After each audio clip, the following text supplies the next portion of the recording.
नमस्कार मित्रांनो, मी नामदेव नगरे।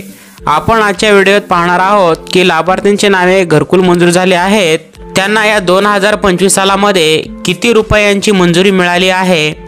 गेल्या व्हिडिओमध्ये काहींनी प्रश्न देखील केले होते मित्रांनो, तर याच विषयी आज आपण या व्हिडिओमध्ये माहिती पाहणार आहोत। तत्पूर्वी या चॅनलला आतापर्यंत सबस्क्राइब केला नसेल तर सबस्क्राइब करून ठेवा, अशाच महत्त्वपूर्ण माहिती तुम्हाला भेटत राहतील मित्रांनो। एका घरकुलसाठी आर्थिक अनुदान जवळपास 1,20,000 रुपये इतके शासनाकडून दिले जाते। त्यानंतर डोंगराळ भागामध्ये असणाऱ्यांना 1,30,000 रुपये इतके आर्थिक अनुदान दिले जाते। त्यानंतर तुम्हाला शौचालय बांधायचे असते तर त्याचे पैसे हे तुम्हाला या अनुदानामध्ये अधिक न करता ते शौचालयाचे पैसे हे वेगळे दिले जाते मित्रांनो। जर तुम्ही घरकुलचे कामे हे रोजगार हमी योजनेच्या अंतर्गत पूर्ण केले तर अशा लाभार्थ्यांस वेगळी मजुरी दिली जाते, पण ही व्यवस्था काही भागातच मिळते तर काही भागामध्ये हे दिले जात नाही मित्रांनो।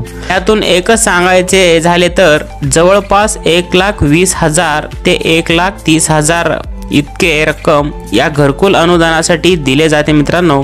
पण इथे सांगायचे झाले तर मित्रांनो, या वाढत्या महागाईमध्ये 1,20,000 इतकी रक्कम या घरकुल बांधण्यासाठी पुरत नाहीत। सध्या तर सामाजिक संस्था असेल, केंद्र सरकारला देखील राज्य सरकारांकडून प्रस्ताव देखील पाठवण्यात आले आहे की सद्यस्थितीत पाहिले असता या वाढत्या महागाईमध्ये 1,20,000 ते 1,30,000 रुपये हे घरकुल बांधण्यास पुरेसे नाही।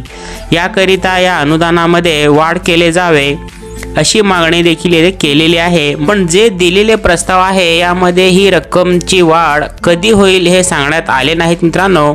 तर अर्थसंकल्पमध्ये ज्या वेळेस हा मुद्दा मांडला जाईल त्यावेळेस शक्यतो यात वाढ केली जाईल। एप्रिल महिन्यात अर्थसंकल्प असेल मित्रांनो, केंद्र सरकार आणि राज्य सरकार यांच्यामध्ये। तर राज्य सरकारच्या राबवल्या जाणाऱ्या या योजनेमध्ये व केंद्र सरकारकडून राबवली जाणारी PM आवास योजना यामध्ये वाढ करण्यात येईल। जसे काही महत्त्वाची अपडेट्स या संदर्भात मिळेल मित्रांनो, तर लवकरच तुम्हाला त्या संदर्भाविषयी व्हिडिओ मिळेल। तर ही माहिती मित्रांनो समजली असेल तर एक लाईक करा, इतरांनाही शेअर करा। भेटूया नवीन व्हिडिओमध्ये, तत्पूर्वी जय हिंद, जय महाराष्ट्र।